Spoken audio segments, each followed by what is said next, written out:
베들레헴으로 돌아오는 나오미와 룻의 모습을 살펴보았습니다. 며느리 오르바는 결국 나오미의 이 간곡한 권면을 이기지 못해 그들의 고향 땅으로 그들의 신들에게로 돌아갔지만 룻은 그곳에서 나오미에게 분명한 여호와 하나님의 신앙을 고백했다는 것을 우리가 알 수 있습니다.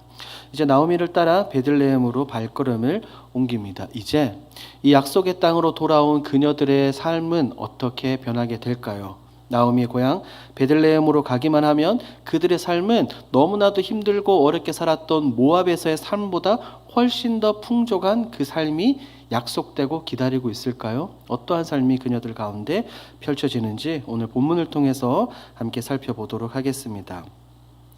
이 두 여인은 베들레헴으로 걸어갔습니다. 모압에서 베들레헴까지는 약 80km 정도 됩니다. 그러니까 우리식으로 계산해 보면 약 200리나 되겠죠.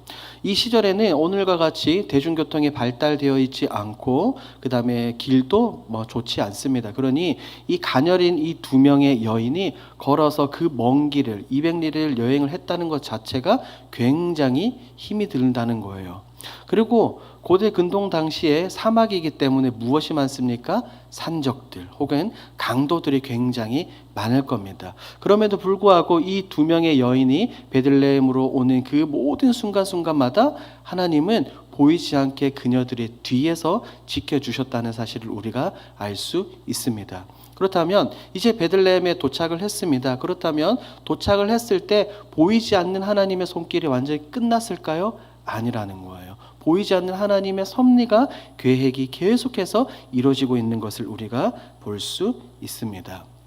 하지만 각기 남편과 혹은 나오미는 이제 자신의 두 아들을 잃었죠. 이 두 여인에게 베들레헴은 결코 마음 편한 장소가 아니었습니다. 약속의 땅을 저버리고 나갔던 이 엘리멜렉의 가정에게 그들을 향해 부정적인 시각을 가진 사람들이 있었을까요? 없었을까요? 분명하게 있었을 겁니다. 무엇보다 다른 것이 아니에요. 풍족하게 살고자 약속의 땅을, 고향 땅을 자기 지인들을 다 버리고 이방 땅으로 갔던 이 가정입니다.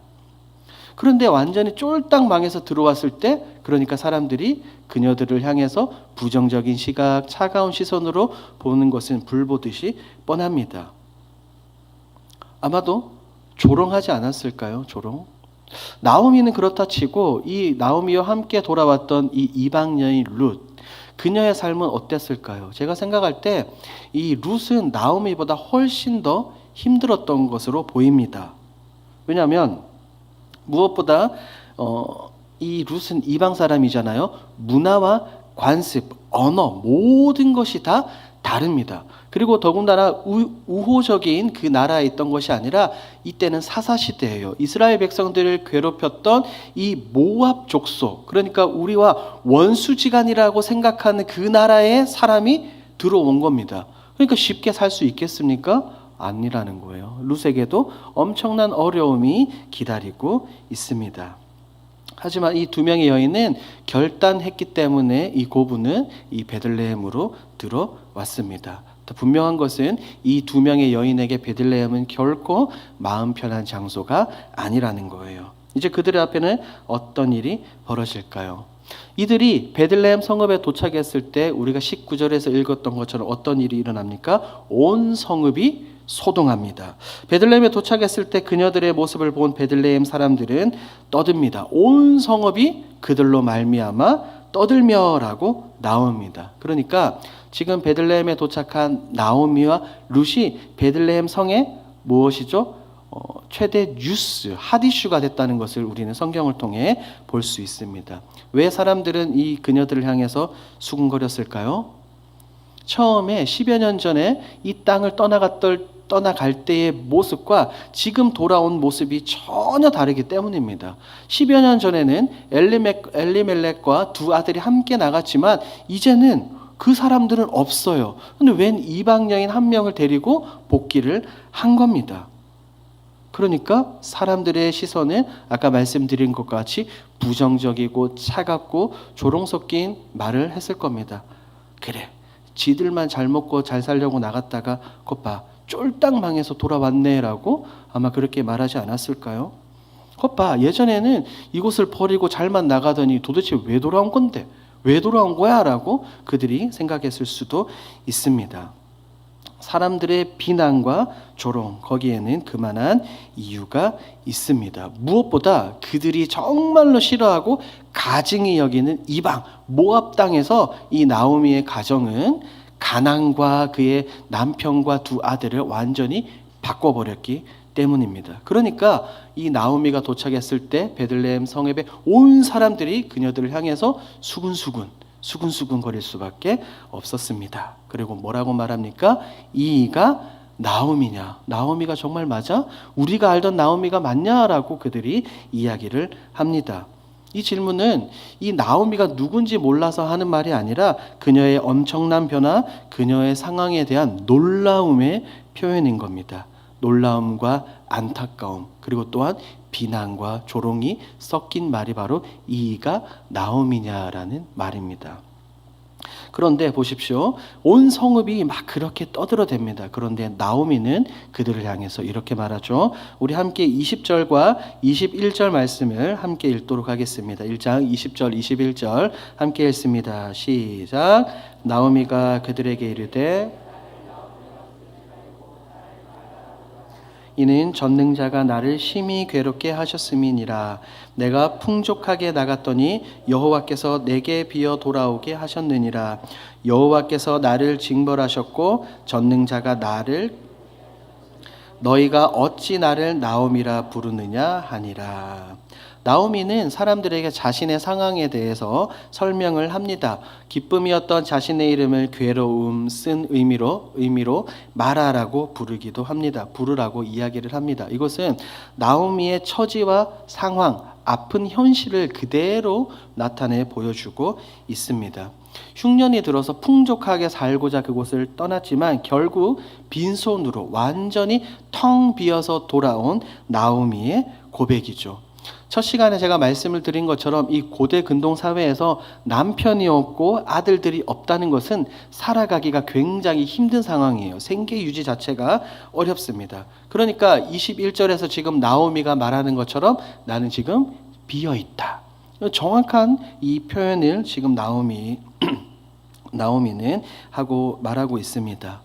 사람들이 이렇게 소동할 때 보통 우리는 어떻게 반응합니까? 나를 비난하고 손가락질하는 사람들을 향해서 두 가지 반응이겠죠. 첫 번째는 숨거나 두 번째는 맞서 싸우겠죠. 하지만 나오미는 그렇게 하지 않아요. 온 성읍 사람들이 떠들 때 자신들에 대해서 이야기를 할 때 비난하거나 숨지 않고 오히려 자신의 있는 모습 그대로 고백하는 것을 봅니다. 그것이 바로 우리가 읽었던 20절과 21절 말씀입니다. 그러니까 지금 이것을 고백하는 나오미의 심정, 나오미의 마음이 어땠을까요? 그런 표현이 있지 않습니까?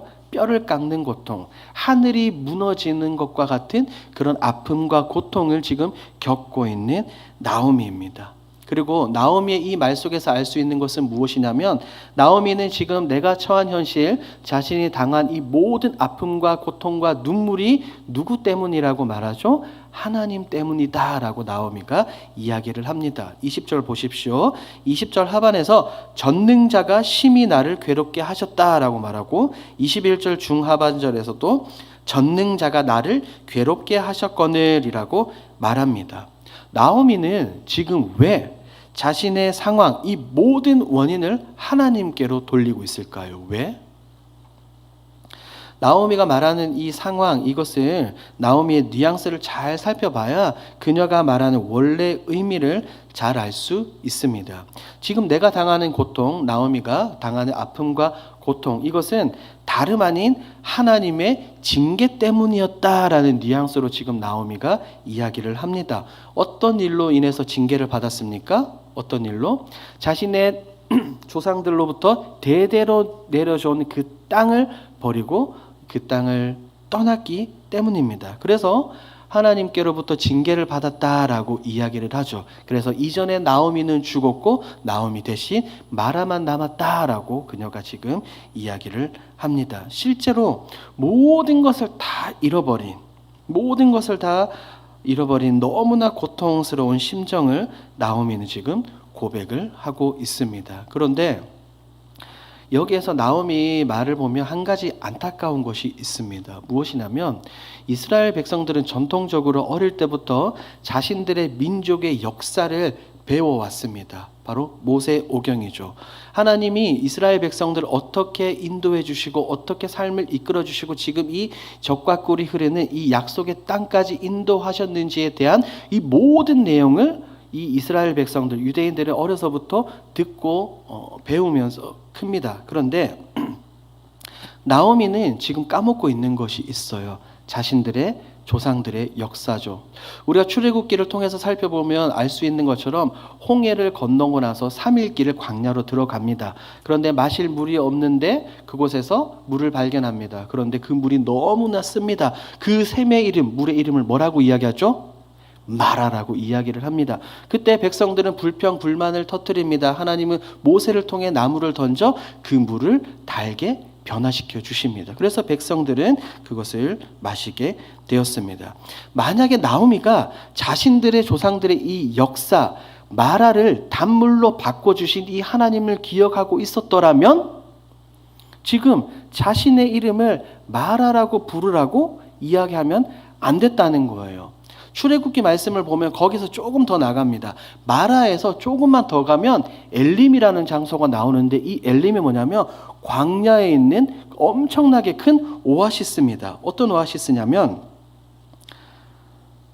물샘 12과 그러니까 물이 가득 담긴 이 샘물 12과 종려나무 70그루예요. 그러니까 사막에서 쉽게 찾아볼 수 없는 엄청 거대한 오아시스죠. 만약에 나오미가 이것을 생각했다면 지금 나의 삶이 정말 마라처럼 쓰고 아프고 고통과 눈물 가운데 있다 하더라도 이것을 단물로 바꿔주시고 그 뒤에 있는 오아시스 엘림을 경험하게 해주실 하나님을 기억하고 믿고 따랐어야 되는 거예요. 그런데 지금 나오미는 그것을 생각하지 못했습니다. 우리의 인생 역시 이렇습니다. 지금은 당장 내 앞에 나의 가정에 내 가족들에게 닥친 답이 없어 보이는 상황, 어려운 상황이지만 눈앞에 보이는 문제, 눈앞에 보이는 마라에서만 집중을 하면 안 된다는 거예요. 왜? 마라, 이 쓴물을 단물로 바꿔주시는 하나님, 마라를 나오미로 바꿔주시는 그 하나님을 기억하고 하나님을 절대적으로 신뢰해야 될 줄 믿습니다. 아멘입니다. 우리 하나님은 바로 이런 하나님이세요. 그리고 보십시오. 나오미가 베들레헴으로 돌아오고자 했던 이유가 무엇입니까? 1장 6절에서 분명히 들었어요. 그 땅에 하나님이 간섭하시고 양식을 주셨다 하는 그 소리를 들었습니다. 그러니까 나오미는 지금 베들레헴으로 돌아오면서 누구에게 소망을 두고 돌아온 거예요? 하나님에게 소망을 두고 돌아온 거예요. 분명하게 하나님께 소망을 두고 돌아왔는데 베들레헴 성읍 사람들 앞에서 그렇게 말하는 거예요. 나는 텅 비어 왔다. 나는 고통과 눈물밖에 없다라고 지금 나오미는 이야기합니다. 만복의 근원이시고 모든 것을 허락해 주신 전지전능하신 하나님이 함께 하시는데 어찌 나오미의 삶이 진짜로 완전히 텅 빈 삶이겠냐는 거예요. 나오미는 지금 이것을 잊고 있었습니다. 우리 사랑하는 길동교회 모든 성도 여러분, 하나님을 의지하는 백성은 절대 비어있지 않는 줄 믿습니다. 지금은 우리의 삶이 내 심령이 비어있는 것처럼 보이고 깡통처럼 보여도 하나님은 언제나 이 빈 것을 채워주실 줄 믿습니다. 그런데 지금 나오미는 그것을 놓치고 있었습니다. 그래서 자신의 이름을 마라라고 부른 거죠. 그런데 보십시오. 성경을 제가 보다가 너무나도 재미있는 장면을 발견했습니다. 베들레헴 성에 도착을 했을 때 온 성읍이 떠듭니다.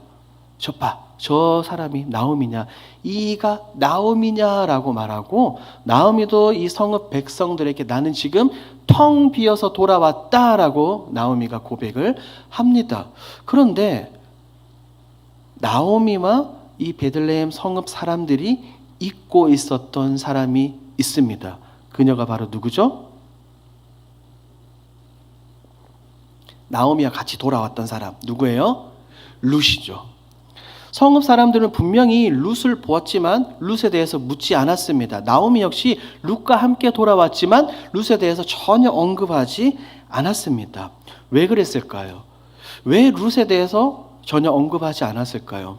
어떤 성경학자들은 룻에 언급하지 않은 이유가 룻에 대한 기대가 전혀 없었기 때문에 나오미가 언급하지 않았다라고 이야기를 합니다. 이것은 설교 서두에 제가 말씀을 드린 것처럼 룻은 이방 여인이기 때문에 그녀가 할 수 있는 것은 아무것도 없는 것처럼 보였기 때문이다라고 주장을 하는 겁니다. 그래서 나오미도 그렇고 베들레헴 성읍 사람들도 그렇고 룻에 대해서 이야기하고 언급하지 않는 거예요. 그런데 우리는 하나님께서 이 룻을 통해 놀라운 계획을 가지고 있음을 우리는 이미 성경을 통해서 알고 있습니다. 하나님은 함께 돌아온 이 이방 여인 룻을 통해서 어떤 역사를 이뤄 나가실까요? 계속해서 살펴보도록 하겠습니다. 우리 22절을 함께 읽도록 하겠습니다. 22절 함께 읽습니다. 시작. 나오미가 모압 지방에서 그들이 보리 추수 시작할 때에 베들레헴에 이르렀더라. 자, 성경은 22절은 두 명의 여인이 베들레헴으로 돌아온 시기에 대해서 분명하게 말하고 있습니다. 바로 언제입니까? 보리 추수 시작할 때입니다. 추수를 한다는 것은 이것을 수확을 해서 하나님께 감사의 제사로 올려드린다는 의미입니다. 즉 비어있는 창고가 이제 어떻게 되는 거예요? 가득 차게 되는 겁니다.